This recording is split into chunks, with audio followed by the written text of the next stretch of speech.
Hey everyone, and welcome to this month's episode of Creating Space. We release a new episode on the first Thursday of every month, and the goal of this podcast is to create space for compelling and sometimes complex conversations as it relates to Christianity, faith, and following Jesus. And I'm really looking forward to this month's episode because we have a special guest, Eugene Polupan. He's a pastor, executive and teaching pastor at Anthem Church in the Pacific Northwest.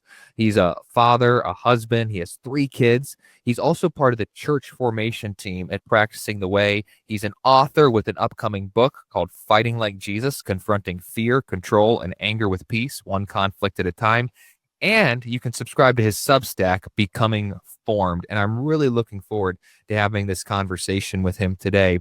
But before we jump into talking with Eugene, if you're listening today and you would like to subscribe to the podcast, or you haven't subscribed yet, what are you waiting for? Take a moment and subscribe. Share this podcast with others. And if you have something that you would like to hear us talk about on the podcast, send me an email, scottlackie@newstorybuffalo.com. Send any of your questions, your thoughts, maybe some pushbacks, so that we can dive into some deep conversations and create space for compelling and complex conversations. But I'm really pumped about today's interview. Thank you for tuning in. And Eugene, thank you for being with us this month on Creating Space. Yeah, it's my pleasure, Scott. Thanks for having me. Looking forward to the conversation. Yeah. Now, while we're in 2 different parts of the country, I'm up in the Northeast, you're in the Northwest. Those 2 areas of the country are very different than one another, but they are similar in the sense that we don't necessarily live in places where people desire the weather of those places and spaces. But I do think I have you a little bit beat right now. Today, I think you were saying it's 30 degrees and it's about 2 degrees here in Buffalo. Yeah, it's we have rain. It's true. The rain isn't as bad as people make it out. But one of the things I love about the Pacific Northwest here, especially Western Washington, is that it's a very mild climate. So we have a little bit of a winter. Our fall is beautiful, and our summer is why people live here. So, but yeah, I couldn't imagine doing 2 degrees.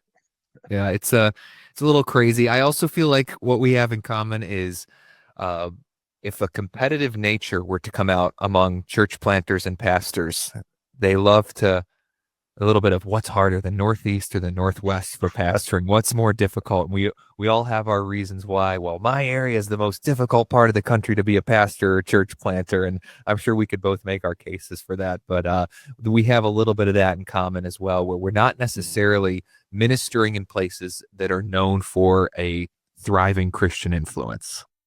Yeah, we are the Bible Belt.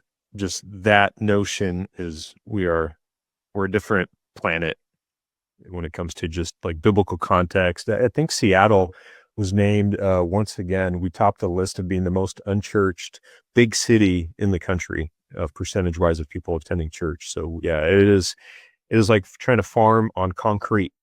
Yeah. That, and then a lot of church hurt as well. So so folks that grew up in church, maybe attended church, but then fell away. So there's a pretty big population of kind of like still people who might consider themselves cultural Christians, but just don't practice it. And then just people with no context of the Bible or Jesus or God or anything like that. So Yeah, similar here, similar stories, similar type of feel. And then also just a bit of, I think we face a little bit of, hey, it's cold outside. I don't want to go outside this today. I don't want to go to church. I don't want to do that. I'm going to stay home right now. The roads are not nice, so I'm just going to stay in. yeah. Yeah. The work from home culture has definitely been amplified during COVID. And yeah, when it rains, I don't like, I'm a runner. I like running, but when it rains, I don't like getting wet. So yeah, I prefer staying in. Amen. Yeah, that's so good. Well, today we're here to talk about your book, Fighting Like Jesus, Confronting Fear, Control, and Anger with Peace, one conflict at a time. Now, before we jump into the content of the book, and I know it's in the editing process right now, is this your first book?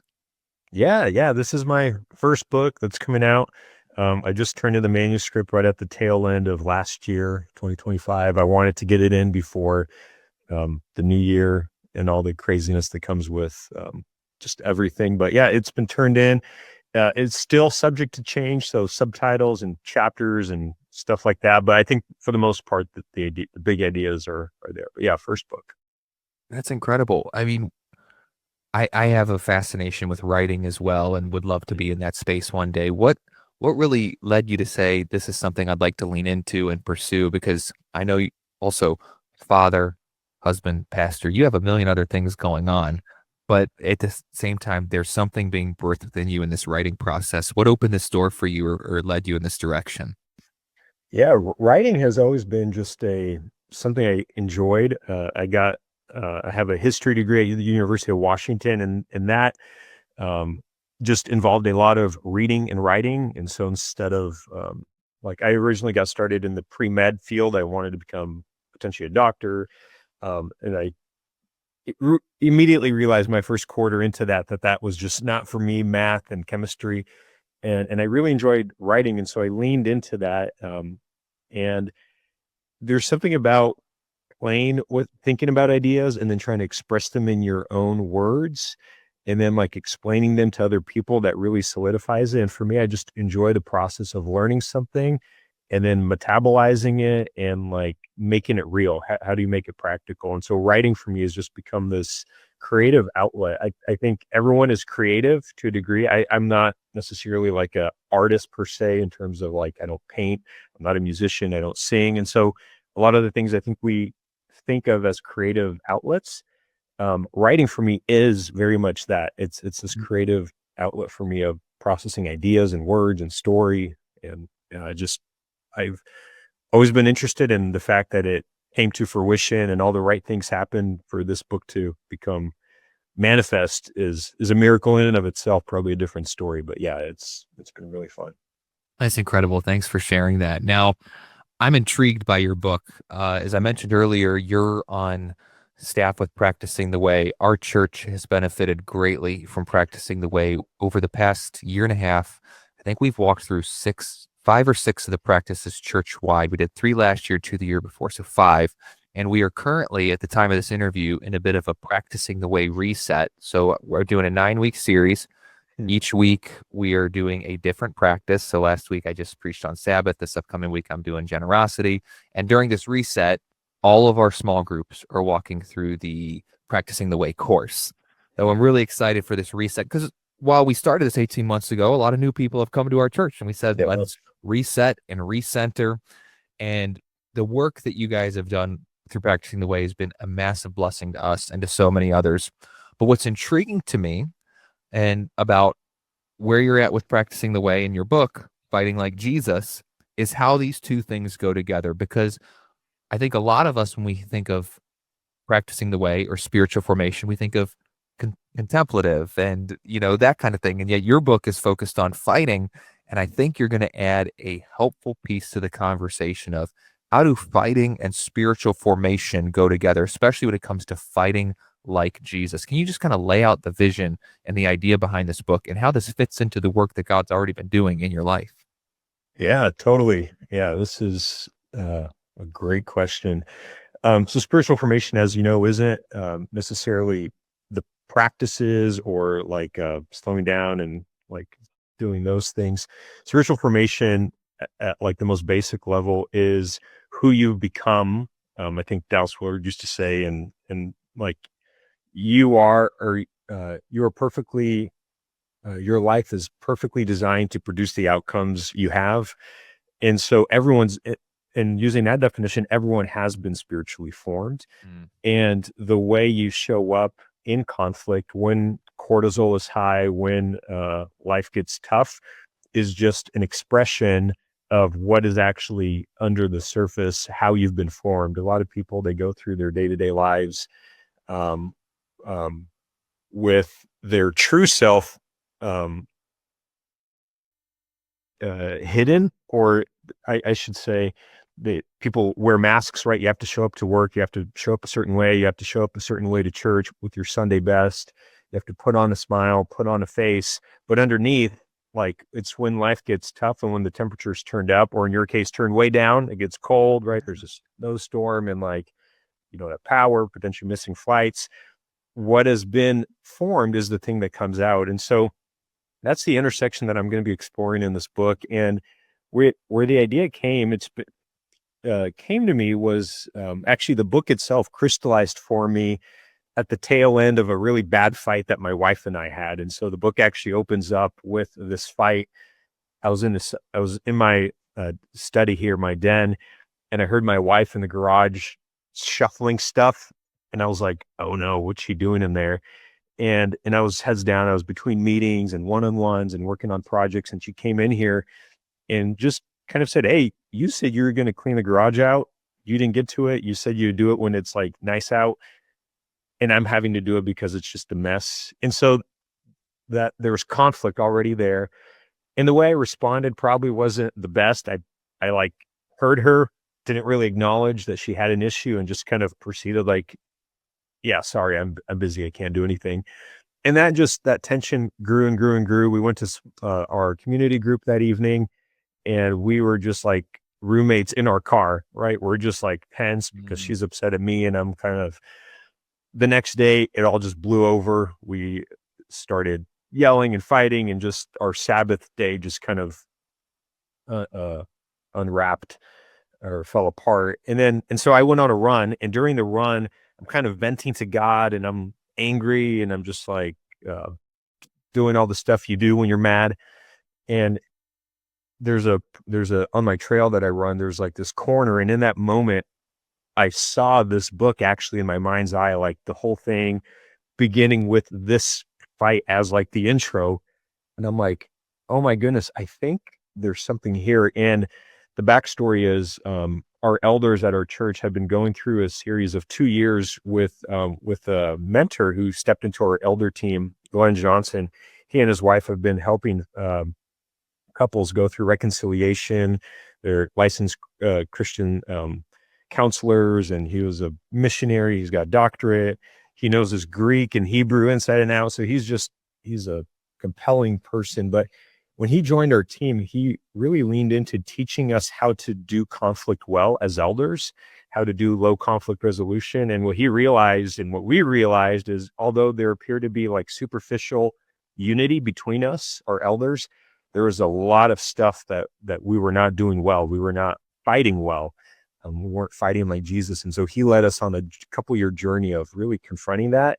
And then the applications obviously are wide. They apply in marriages, with your kids, with your spouse, boardrooms, employee relationships, and just this whole field. I've been on a journey of just reading about it, getting into the brain science, getting into different characters in the Bible, particularly Peter. Peter's a case study that I get into. Adam and Eve, Cain and Abel, all these stories just kind of took on a different facet for me as I was kind of looking at conflict and spiritual formation in the intersection of those two things. What is it about, let's say Peter, for example, you're doing a character study on him that you noticed that popped for you, and how that intersection came in even to the situation with your marriage, or maybe even further application that Yeah. you're considering for those who will be interacting with this book? What was it about him that jumped for you? Yeah. And I got this idea from David Benner, his book. Actually, I have one of them here, not Surrender to Love, but his book on, I'm not going to find it on the bookshelf behind me here, but he has a section, it's on page like 27 of part one of his three-part series, where he talks about Peter. Oh, know yourself, or knowing yourself. He talks about when Peter first meets Jesus, he knows Jesus at a very superficial, shallow level, and he knows himself at a very superficial, shallow level. And so the argument Benner makes is that the degree to which you know yourself is the degree to which you know God. And so like there's a self-knowledge that happens as you grow in your knowledge of God. And so, and then there's a little framework that I just kind of came up with myself using Benner's idea, where Peter's own spiritual formation and his journey, it started on the beach when Jesus called him to follow him. And then it went out into the open waters, right, on the boat. And Benner brings up the example of the storm happening. And then even though Peter had followed Jesus to a degree at that point, fear came to the surface. Who he was on the inside was came up. Instead of having faith that Jesus was in control, that he's God, he relied on, he tapped into his fight or flight. That came up to the surface. And so after that moment, he realized that, yes, Jesus is God, right? In fact, in the scriptures there, it talks about how they knew, oh, this is like him, and his knowledge of himself grew. He realized that in moments where he's squeezed, it isn't faith that comes out, it's fear. And then Peter's journey, kind of beach, boat. The last one is rock bottom. Pastors love their alliteration. So beach, boat, bottom. He realized that at the very end of his discipleship to Jesus, Jesus in the flesh, right? He betrays Jesus, and he has this rock bottom moment where he's like, man, I thought I knew myself. It turns out, like, when life gets really hard, like, I deny Jesus. I deny the guy who I thought was the king of the universe, the Messiah. And so Peter has this journey, redemptive journey. And then again, he winds up back on the beach where Jesus calls him in John 3 times, and he kind of restores him. But that's the cycle. And Dallas Willard talked about this as well with Peter as a case study. He talked about like having anger in the jaw, or like right under the surface. Peter thought he was much further along in a spiritual journey than he actually was, because when like the heat was turned up, who he really was, not who he thought he was, came to the surface. And so that's a little bit of like conflict in Peter in his story there. That's good. This is why I love having these conversations, because you just pulled out stuff for me, and I've, preached on Peter, studied Peter, and now I'm seeing it in a different way. Because as soon as I thought fight in Peter, I thought in my mind, I bet he's going to go to like John 18 when he cuts off the guy's ear, and then Jesus says to Pilate, "My kingdom's not of this world," and the whole Michael Bird thing, his kingdom's in this world but not of this world, and so he's not going to work in the same ways that this world works. And now you've added another layer and another dimension to it of there's a different. That was that's super. I know this is going to be very helpful for people. Peter's such a relatable character in so many ways, and dude, I love the pastoral alliterations too. I wanted to get some amens in there for you.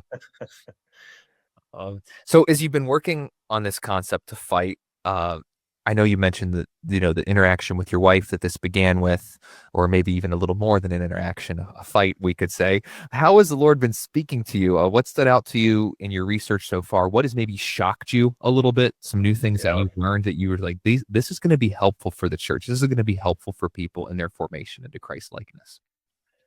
Yeah, I could say so many things, and hopefully the book is going to unpack a lot more of those. But the thing I think that I found most surprising, and maybe once you get into it, you realize actually it's not as surprising as I initially thought, was that fear is at the heart of every bad fight you've ever had.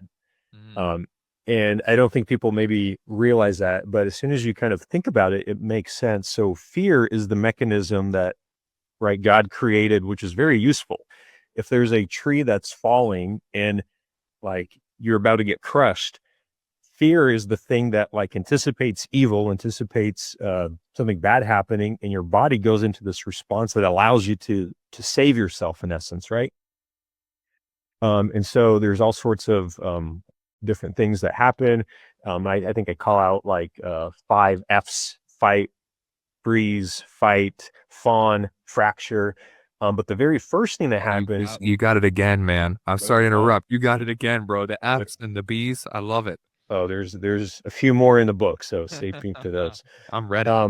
But the first F that happens is actually flood. And so your system is flooded with cortisol, with adrenaline. And what happens is that obviously has an effect on your physical body. And as we know, we are not spirits with a body. We are very much embodied souls. Our body is part of our soul.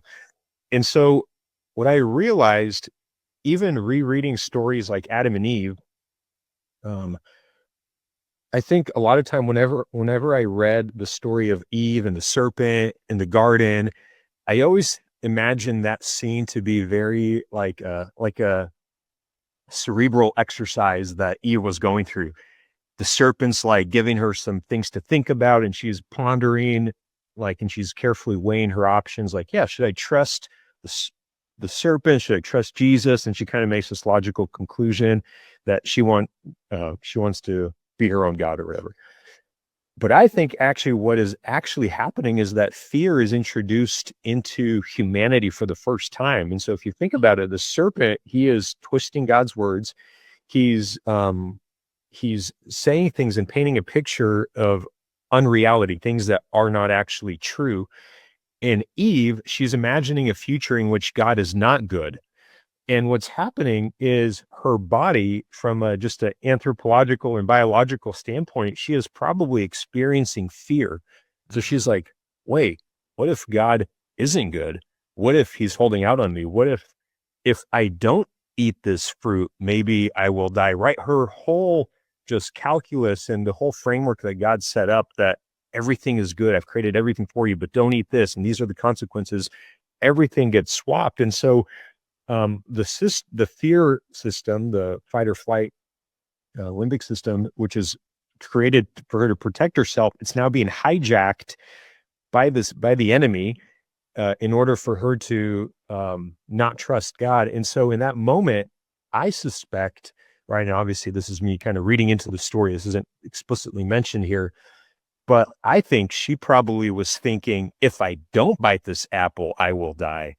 And so what she's doing is she's now relying on fear instead of faith. She's not trusting God. She's now saying, I have to save myself. And every fight is actually that you're trying to save yourself. You're trying to protect yourself. You're seeing the person, potentially your wife, your employee, your fellow board member, a fellow pastor, as the enemy, even though maybe you may not explicitly say that, but implicitly that's what your body's doing with this. And she, makes this choice. She bites the fruit. And then we actually see the word fear, yirah, in Hebrew appear for the first time in that Genesis account, Genesis 3. And they're hiding, right? They're hiding behind trees, and they're like afraid that God is going to smite them. When in fact, God is just looking to like be the prodigal father, right? To protect them. He covers them, but they're afraid of him in that sense. So anyway, that was surprising, just like rereading old stories, but with like a new story. And in fact, doing a lot more like brain science.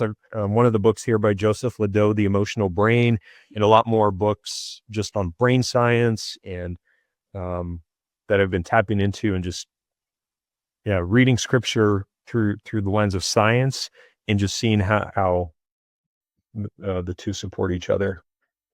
Oh, that's really insightful, and the idea of fear being introduced in that story, that's what the enemy does. He's really good at asking these questions that introduce fear, that put us in a place of fear, and then grasping for control, and then that whole contrast. I mean, this is the contrast of the life of the world versus the life of taking up your cross and following Jesus. Are you going to live selfish or selfless?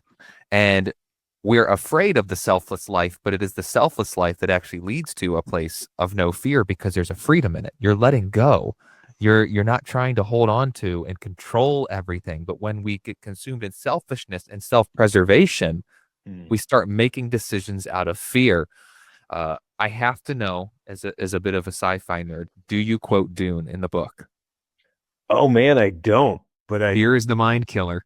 that's a really good one. I may have to get back at it after the edits. Yeah, So that'll be part of the preaching tour. You fit that in your opening.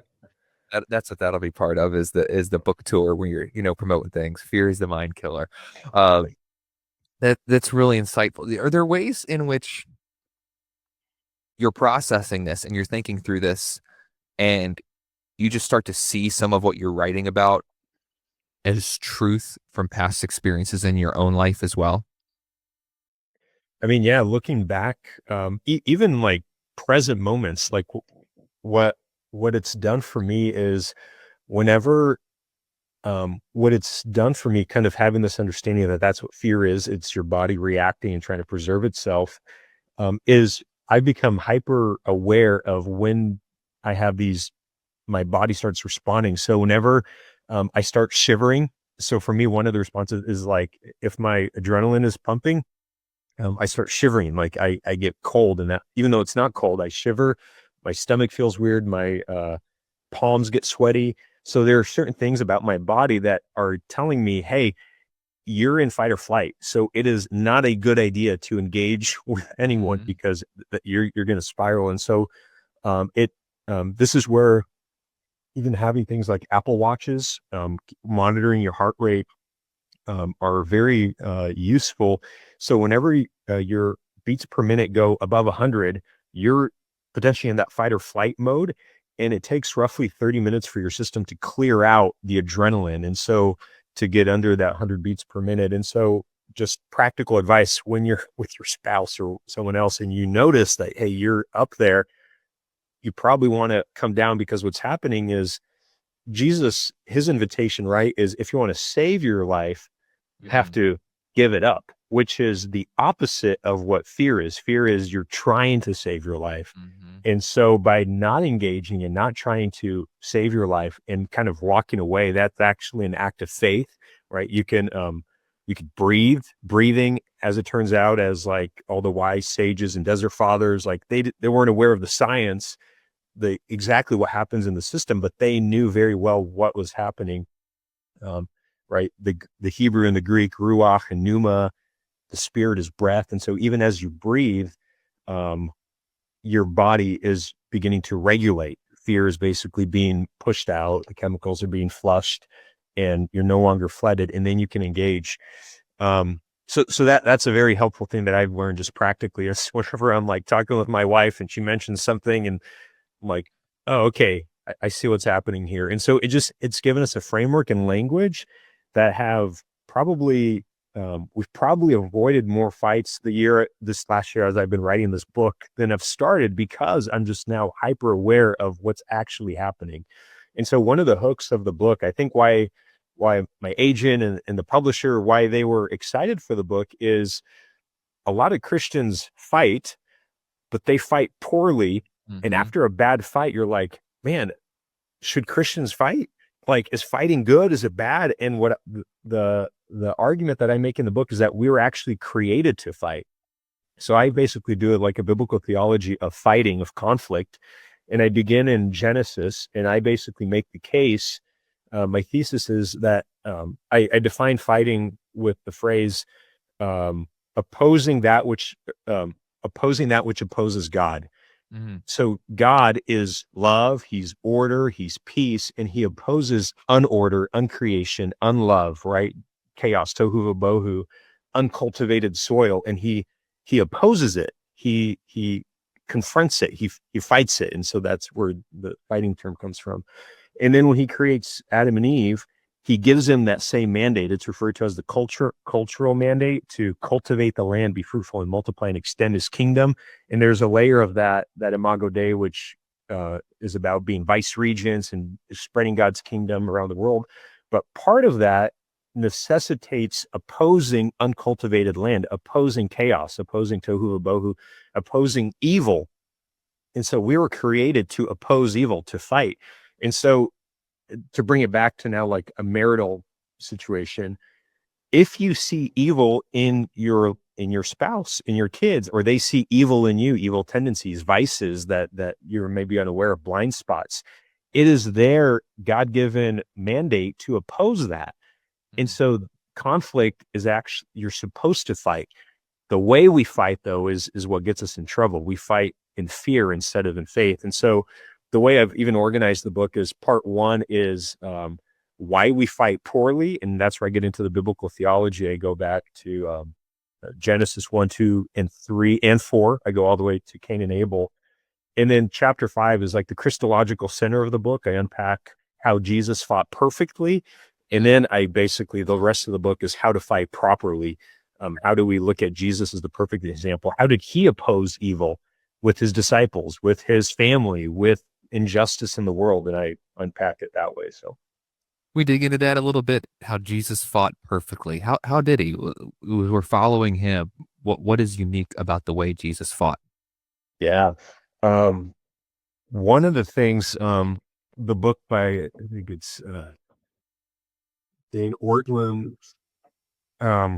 Gentle and Lowly. So I'm not going to get into all of that, but basically the number one characteristic, or the way Jesus describes himself, is gentle and lowly. And another word for that is humility. Jesus was humble. And humility is actually what we see in Genesis 1, right? When God creates humanity out of dust, out of clay, dust is low. And so Jesus as the second Adam, he is now demonstrating how to live with humility. And humility is this posture that it's the virtue between the two vices of pride and shame. And so every virtue has two countervailing vices. And so there are twice as many vices as virtues. So Jesus, the way Jesus fought perfectly was he perfectly lived out the life Adam and Eve should have lived out, which is being humble.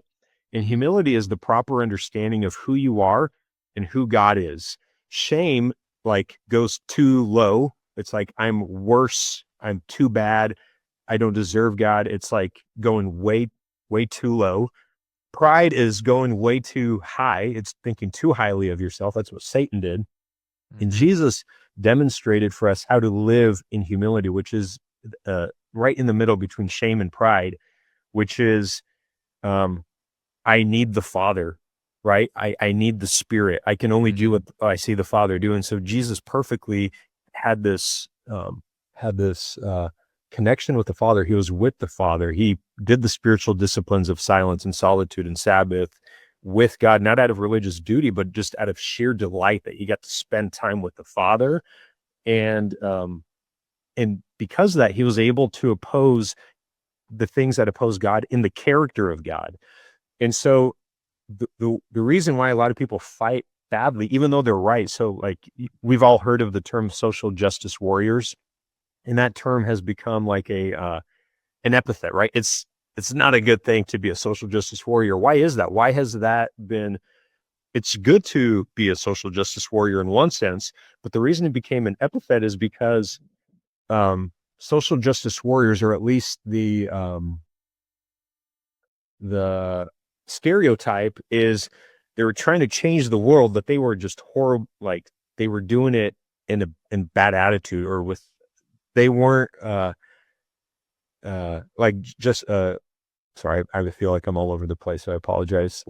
Jordan Peterson had this thing about make your bed before changing the world. It's almost like that. They try to change the world without being the change first. And so you can be wrong in the way that you're right.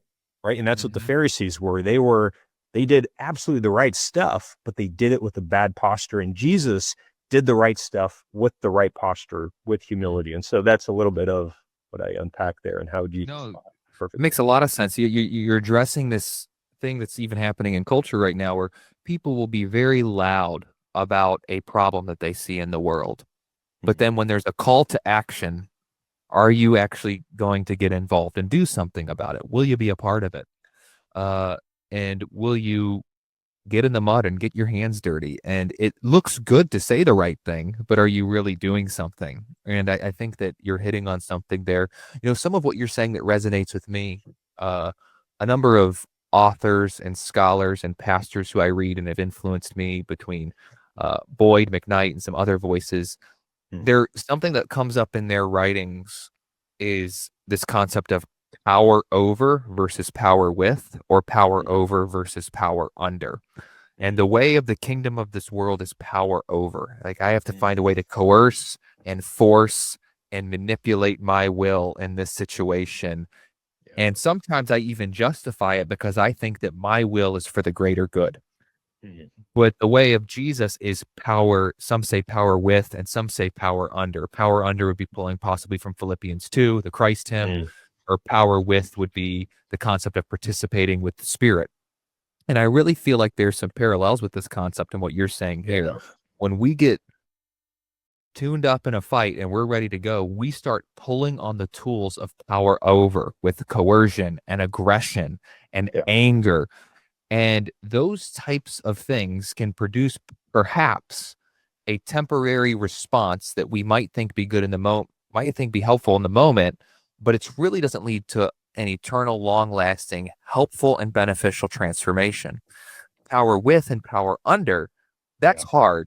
That's difficult. It requires walking with someone and serving and loving of enemy, even and so that takes time, and it's a different way to fight. It's a resistance, but it's a bit more of a peaceful resistance in some ways. Is there some of that that would resonate with the direction you're moving in? Yeah, as you're talking, I love that framework, the power over and power under. That's really good. The way I kind of unpack it as well is the word control is what I really focus on. And I think having power over someone, you can describe that as controlling them, right? Mhm. And so the word control, it pops up in scripture for the first time in the Cain and Abel story. So what happens is the thing that happened with Adam and Eve in the garden happens to Cain, but in the garden of his heart, right? So now they're out of physical Eden, and now the heart is where God wants to like deal with us now. So our heart has become this place where we've got the tree of life, these two choices, and we choose either God or we choose our own way. And Cain has this conflict with his brother Abel, or more so, he has a conflict. He thinks he has a conflict with his brother, a horizontal conflict, but it's actually a vertical conflict with God. And what happens is God recognizes this and he tells Cain, hey, in the Hebrew word here is teshuka and mashal, which is like, hey, you are tempted to, there's a spirit of control that's coming out of a deep, dark place. And it describes it as like as a beast, this ferocious animal, and it wants to control you. Your job is to control control. So Mm. kind of the thing is, if you don't control control, control will control you. Mm-hmm. And so and we could replace that with the word power. There's dark spiritual powers that want to have power over you, but you have the power to overpower them. They can't overpower your will. You actually have that.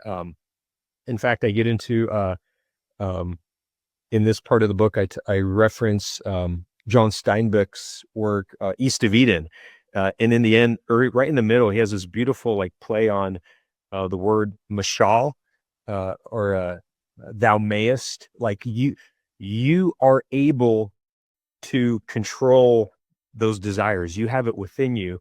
And if you don't control it, your instinct will be to control others. And so Mm-hmm. the sad part of Cain's story is because he wasn't able to control his own desires, he used the tactics of the serpent and he manipulated or killed, right? He controlled his brother. He killed him. And so instead of working on himself, on his own spiritual formation and figuring out why do I have this? And actually, interesting sidebar, I get into kind of family system theory as well. Like, what is it about Cain's spiritual formation that caused him to become the kind of person to kill his brother? What I get into is, man, there was like, if you get into um, Bowen's work on family systems, he talks about triangles and differentiation and enmeshment. He was very much enmeshed in his family system with mom and dad, and he was the firstborn. His mom and dad Adam and Eve probably put a lot of pressure on him to be the Messiah, right? With the proto-evangelium of, hey, there will be a man who will crush the serpent. And when he's born, there's like excitement. Hey, I have born a son. And even Adam and Eve are probably putting a lot of pressure on him. Hey, you're going to be accepted by God. You're going to do what we failed to do. And so he's growing up with this pressure. And so when God rejects his offering, like his world falls apart and he's like, it's my brother's fault. And he shifts the blame. Instead of taking ownership of what's happening in his heart, he blames his brother and his brother becomes the enemy. And the fight there is not, the fight is supposed to be here, but he takes it out there. Anyways, so that's where your power comment, how I kind of unpack that Yeah. story. No, that's great. I think so. I'm hearing what you're saying, and there's a shift now to you're alluding to and you're touching on some things as it pertains to spiritual warfare. And some Christians, when they start hearing spiritual warfare, we don't know what to think. We have a lot of different backgrounds and experiences with spiritual warfare, but we do have to admit and acknowledge this is real. This does happen. Is some of what your work in regards to fighting like Jesus and overcoming some of these things as it pertains to family and conflicts, is there a spiritual warfare element to this? And is there a way for us to develop a healthy theology and outlook of spiritual warfare in the modern church today? Yeah, absolutely. Whenever spiritual warfare gets brought up, Ephesians 6, right, always comes right into view, the armor of God.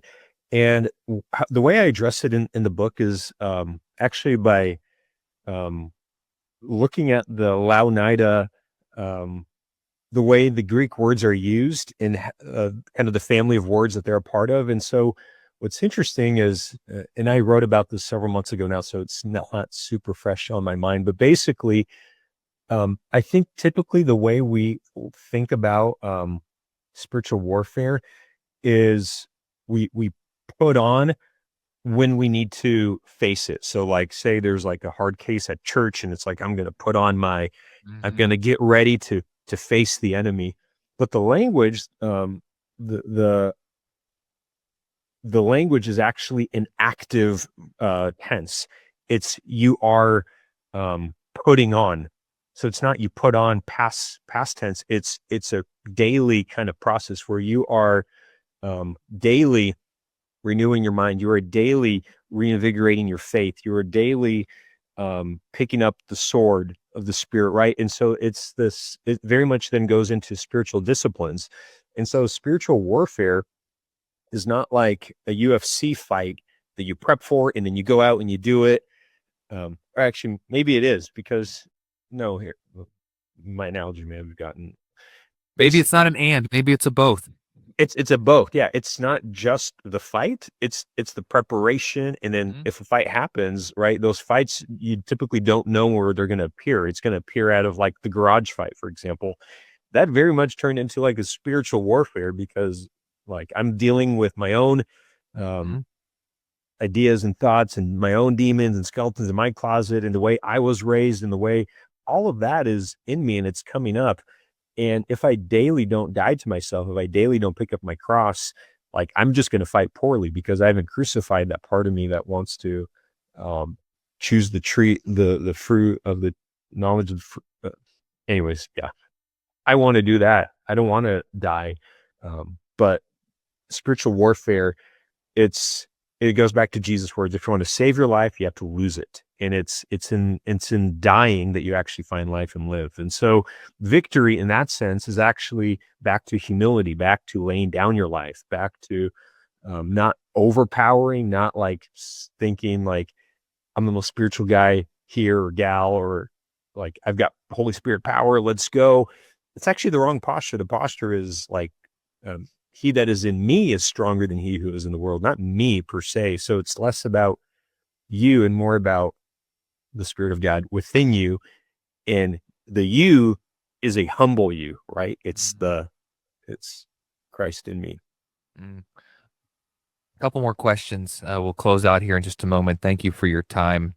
But I imagine there are some people listening right now who are maybe recovering or coming out of a fight, some who are in the middle of a fight, and then everyone else knows that there's a fight that's inevitable. They're all coming. There will be fights in this life. What are the keys for preparing, or maybe what are the keys for recovery? What are the keys for if you're in it right now? Maybe you've already responded in a way that's not Christ-like. Is there a way to redeem that? And then if you're anticipating, knowing that one's coming, how do you prepare for it? Yeah, that is a really good question. Basically, you will fight, fights will happen. It's how do you show up and how do you even think about it? So one of the things I talk about in the book is we all have really bad fights that you probably had this week, this month, or this year, right? There's probably, if you spend a couple minutes, you'll remember it. And what I argue is that fights are really poorly fought fights are actually a gift to you, right? Everything is redeemed in Christ. And so that thing can actually become a gift to you. For many years, I worked at Microsoft, and we had these things called postmortem. So whenever a product launched or a new program launched, we would have a postmortem where we would look at the process or the program or product, and we would evaluate what went well, what didn't go well. And we used it to learn how to improve the next product or process or program. And so every bad fight, you can think of it as like a gift to you in that you can go back and actually ask questions and figure out what did go wrong. Now that the emotions have gone, maybe the tension is no longer there. You can look at it like a cadaver, right? You can look at it and like without any emotion, just with your spouse or whoever, kind of dissect what happened here. Why did this happen? And there are three questions that a framework of 3 questions that I ask for people to consider. And you could do this for bad fights, so you can do it retrospectively, or you could do it while a fight is brewing. Actually, I would recommend the way you get better at fights is to ask these questions right in the middle of it. So the 3 questions involve emotion, volition, and belief. So emotion or feelings asks the questions, what do I feel currently, or what did I feel during that fight? Affection or is or desire is, what do I long for? What do I want? So what did I want? What did I feel? Or what do I long for in this moment? And then belief is, what do I understand to be true? And so what happens is when you answer these and you name them and you put them on the table, what happens is you can they lose their power. And so emotion obviously can fuel action. But when you kind of put them on the table, what you'll realize is some of the emotion or some of the belief, for example. So you can get deeper with each of these. So if you start with belief, what do I understand to be true? Very often there are layers of belief. So bringing back to my wife and me in the garage fight that kind of stemmed this whole book. Her initial belief was Eugene doesn't care about me, right? Something like that. Or Eugene doesn't care that the garage is dirty. He doesn't care that I have to like deal with this every time I take the kids to school and I have to step over boxes to get to the car. He doesn't care about me. And underneath that, there's probably another belief. And then under that, there's another belief. And there's ultimately a core belief that isn't a horizontal belief, but it's a vertical belief with God, which is probably a false belief or a lie. And so what happens is, under really bad fights, there's probably an underlying lie that you believe, that my husband doesn't care about me, God doesn't care about me, something like that, that's actually driving the action. And so whenever you ask yourself these questions and actually go through the rigor and exercise of getting to, what do I actually believe? Okay, what does that mean I believe? What do I believe? And as soon as you realize that the foundation of this whole thing is a lie, you can address that, and immediately that'll impact the emotions, because the emotions are very often driven by your desires. And all of a sudden, the thing that you thought was X turns out to be Y, and you could approach it very differently. And you could kind of bring the emotions down. You could not allow your body's limbic system to be used against you. And you can basically have a conversation that's more rational, that's more cerebral, instead of reptilian, serpentine. Anyways, I hope I answered your question. You did. Oh, yeah. You've answered all of them. Final question is kind of a combo question. And it is, how can people connect with you, find you, follow you? And is there anything else about this project that you're saying, I got to say this, I got to get it off my chest. The Lord's leading me to say this. So how can people connect with you? Is there anything else you'd like to share? Yeah, I think the Substack is probably the best place to connect with me. That's the place where Substack is a really cool platform. It's not like other social media platforms, although like with time, it's unfortunately kind of becoming like the Twitter, and hopefully it doesn't get there. But basically, it's a lot of thoughtful people expressing ideas. And so for me, that's the place where I almost think of it as my sandbox. It's where I play with ideas. So a lot of the concepts in the books actually came out of like Substack articles I wrote and chewed on and came out, and then they're adapted for different chapters and parts of the book. And so that's the best place if you guys want to follow my ideas, thinking, connect with me there. Becoming Formed is the title there. But yeah, with regards to the book, I believe the slated date is spring 2027, but don't hold that. I know it's next year, so it's going to go through several rounds of editing and all this stuff this year, but be on the lookout for it next year. And I think at the end of this year, potentially there'll be an opportunity to pre-order. So whenever that happens, you guys, I'll show that out on Substack. That's exciting, and we'll stay in the loop with that and the release of the book as well, and continue to pray for you and your ministry. And I will also put a link to your Substack in the show notes so that people can jump on that, subscribe, and follow as well. And Eugene, thank you. First of all, thank you for the work that you do. Thank you for your faithfulness and following the Lord, your pastoral ministry. Thank you for the work you do with Practicing the Way. As I said, your work has been a blessing to our church and so many others. We're really grateful for that. And thank you for jumping on doing this interview and talking about this really important topic. This is a meaningful conversation. I know it's going to bless a lot of people. So thank you for coming on. Yeah, thank you, Scott. Appreciate it. And hopefully I see you next week at the pastor conference if the storm doesn't. I hope so. I hope this storm does not come and subsides and we're able to get out of here. But thanks for jumping on, Eugene. And thank you to everybody who tuned into this month's episode of Creating Space. We drop a new episode on the first Thursday of every month. So please subscribe, share the podcast with others, let others know about this conversation. And if there's something you'd like to hear us talk about on the podcast, send me an email, send me some questions. I'll either try to answer the question myself or bring on a guest for an interview and we can talk about it. But send me an email at scottlackey@newstorybuffalo.com. Thank you for tuning into this month's episode of Creating Space. We'll be back next month on the first Thursday of the month with a brand new episode, Creating Space.